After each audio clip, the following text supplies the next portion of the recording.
যখন তুমি নিজের রক্তের মানুষের দ্বারা কষ্ট পাবে, তখন তুমি একবার নবী ইউসুফ আলাইহিস সালামের কথা মনে করো।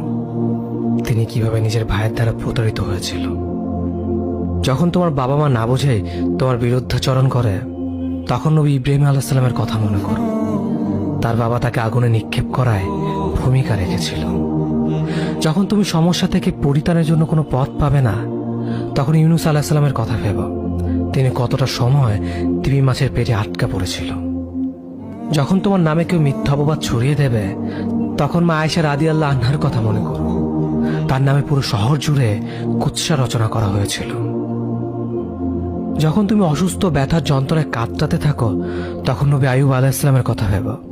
তিনি ভয়ঙ্কর এক ভাইরাসজনিত রোগে আক্রান্ত হয়ে তোমার থেকে বেশি কষ্ট পেয়েছিল।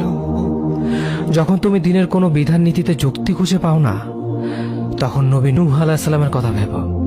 তিনি কোনো প্রশ্ন ছাড়াই মরুভূমিতে নৌকা তৈরি করেছিল।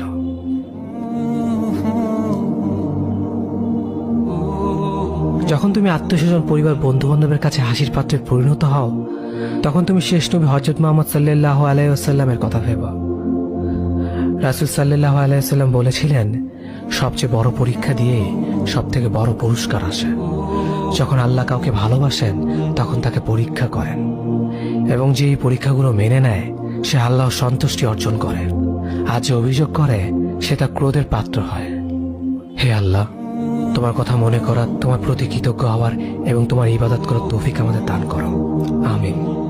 যেভাবে তুমি সন্তুষ্ট হও, সেভাবেই আমাদের পরিচালিত করো।